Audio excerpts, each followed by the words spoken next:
un but, un vrai but dans la vie, une vraie raison de vivre.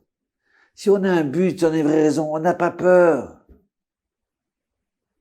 Écoutez cette histoire de la Gemara. Voilà que un roi de Lod, sa fille a été assassinée. Et on lui dit, c'est les Juifs. Oui, c'est les Juifs. Ah, je vais tuer tous les Juifs.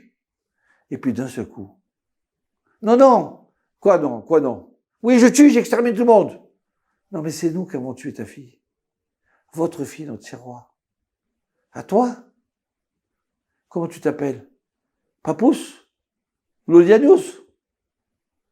Eh ben, on va vous tuer à vous. Nos sages, ils disent en vérité, c'était pas eux, mais ils ont voulu sauver la vie des Juifs de Lod. De là, on apprend que ce Papous et Lodianos, ils sont dans le ciel, dans un endroit où personne ne peut s'approcher. Mais pourquoi? Parce que tu as voulu sauver ton peuple. Tu t'es sacrifié pour ton peuple. Alors que tu aurais pu manger dans un bon restaurant, dormir bien, grandir une bonne famille. Non, non. Ce qui m'intéresse, c'est de sauver mon peuple. Ouais. Mais tous ils ont cette force-là. Et on a vu ça de génération en génération. À l'époque des Maranes, on les brûlait que pour... Ou alors convertis-toi au christianisme. Ils étaient prêts à mourir. Tous ont eu cette force-là de sacrifice. Nos sages, ils nous disent, cette force est de la paracha de cette semaine, dans la paracha Vaïra, dans le livre de Bereshit, où voilà qu'Abraham, Dieu lui dit, sacrifie ton fils. Il est là, il monte sur la montagne. Il voit un nuage spécial.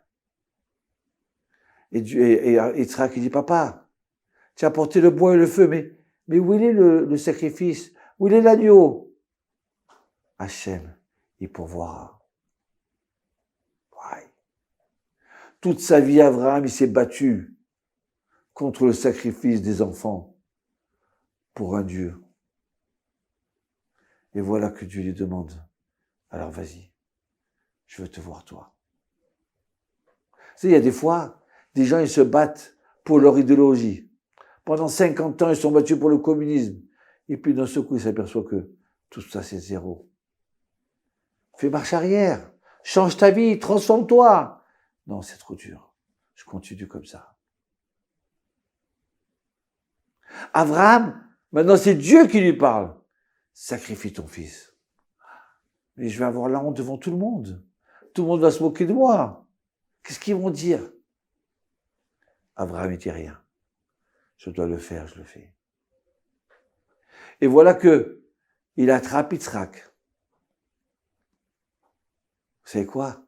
Le silence de Yitzhak est extraordinaire. Autant il a dit juste avant, mais où il est l'agneau? Et maintenant il s'aperçoit que c'est lui l'agneau. Il dit rien. Silence total. Silence radio. Mais dis-lui, papa, tu te trompes, c'est pas moi. Non, Yitzhak, il dit rien. Il bouge pas. Il accepte. Un moment tellement fort, Abraham, alors qu'il a attendu 100 ans pour avoir cet enfant-là. C'est lui qui doit continuer le chemin d'Abraham. Sa bonté, son chesed, sa tzedaka. Recevoir les invités. Parler de Dieu à tout le monde. C'était lui qui doit continuer, c'est Yitzhak. Eh bien là, il doit le sacrifier. Et à ce moment-là, cette image, ce moment tellement fort, que même les anges y pleurent. Le Midrash, il dit que les larmes des anges, elles sont tombées sur les yeux de Yitzhak. Ils sont tous partis voir Dieu. Mon Dieu, ne laisse pas faire ça. Et à ce moment-là, il y a une voix qui sort, Abraham, Abraham. Arrête. Ne tue pas Yitzhak. Je voulais juste essayer. Je sais que tu es vrai. Je sais que tu es prêt à tout pour moi. Cet sacrifice, cette Messirut Nefesh, ce sacrifice de Abraham envers Yitzhak et de Yitzhak envers Abraham, On l'a hérité. C'est pour ça que Papius, il a dit là, quoi, on va tuer des milliers de juifs? Je suis prêt à mourir moi, c'est pas grave. J'ai pas peur. Je suis pas ici, eh ben je serai en haut. Qu'est-ce qu'il y a? Si j'ai une confiance, si j'ai des valeurs, aïe, aïe, aïe, aïe. Vous savez quoi? On n'est pas obligé de se sacrifier, de mourir. On peut se sacrifier en vivant, en avançant, en prenant des valeurs. Et mieux que ça, chacun il a son sacrifice. Chacun il a son sacrifice individuel. Chacun il peut prendre la place d'Abraham et de Yitzhak. Vous comprenez? On doit avancer, on doit avoir un vrai but. On ne peut pas stagner. Et si on stagne, eh ben Hachem il met la viscère supérieure. Il faut qu'on avance. Alors écoutez cette histoire-là, à Be'eri. Voilà qu'il y avait un couple avec 2 enfants, 2 jumelles de 4 ans. Ils sont rentrés dans le kibboutz pour tuer, tirer. Et lui, vite, avec sa femme, il se réveille, il rentre dans le bunker. Et il voit, il tue à droite, à gauche. Ouais, il rentre dans sa maison. Ils essayent d'ouvrir le bunker. Et lui, il tient le manche avec des forces surhumaines. Ils n'arrivent pas. Donc, qu'est-ce qu'ils ont fait? Ils ont décidé de mettre le feu. De mettre le feu. Et voilà que ils vont s'étouffer. Alors il dit à Sarah, tu sais quoi? C'est des gens qui croient en Dieu aussi.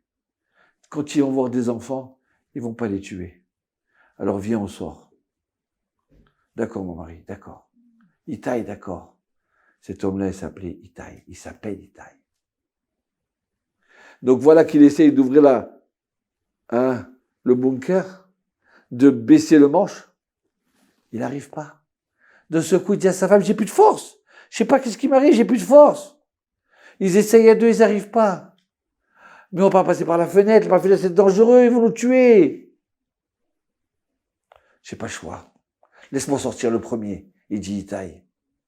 Et là, il sort, il y a personne. Il sort sa femme, ses 2 enfants, il y a personne. Vite, vite, il va se cacher dans son jardin, il y a un petit palmier avec des feuilles.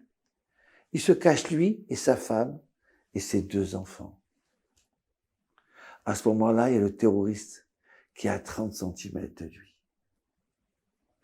Et il le voit pas. Et Itaï, il dit à sa femme, qu'est-ce qu'il faut dire? Shema Israël. Il répétait, Shema Israël, Adonai Eloheinu Adonai Echad. Baruch Shem Kevod Malchuto Leolam Vaed. Shema Israël. Il raconte que pendant 4 heures, il n'a pas arrêté de dire ça.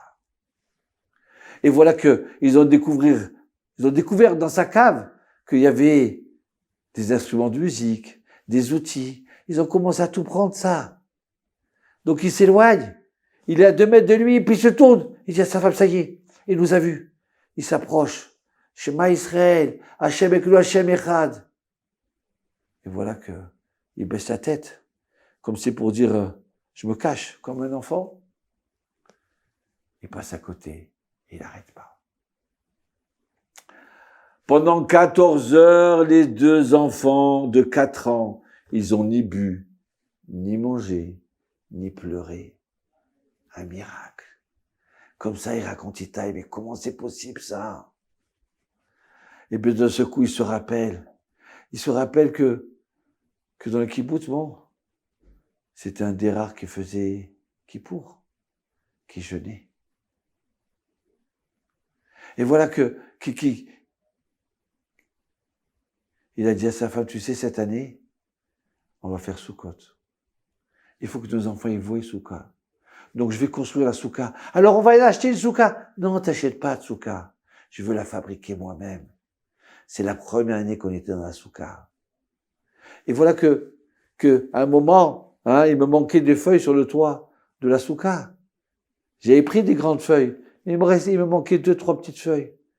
J'ai pris de ce palmier-là, ce petit palmier qui nous protège. J'ai pris 2-3 feuilles. Et voilà les touristes qui tournent autour, ils ne nous voient pas, comme si que ces feuilles-là, ils nous cachaient entièrement. C'est pas possible ça, les bois de là. Aïe mon Dieu. Aïe mon Dieu. Et voilà qu'au bout de 4 heures, ça y est, j'ai dit à ma femme, il faut qu'on se sauve. Il faut qu'on se sauve, on peut plus tenir. Et là, ils se mettent à courir. Sa femme, elle va dans l'autre sens, contraire. Et il appelle, il la crie. Tout le monde a entendu, mais il s'en fiche. Elle allait dans un endroit trop dangereux. Et il l'attrape. Avec ses 2 enfants, ils se mettent à courir. Et voilà qu'un terroriste est sur le toit. Il tire 1, 2, les balles, à droite, à gauche, par terre. Et ils sont pas touchés. Comme si qu'il y avait une protection autour d'eux. Et voilà qu'il saute dans le fossé. Aïe, il attrape sa femme, ses 2 enfants, et il les embrasse. Hachem, sauve-nous encore. Et voilà qu'après 10 heures de temps, l'armée est arrivée.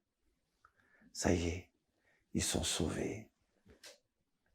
Itaï. Oui, ce palmier, avec quoi tu avais fait la souka, les feuilles de la souka. Oui, il t'a sauvé.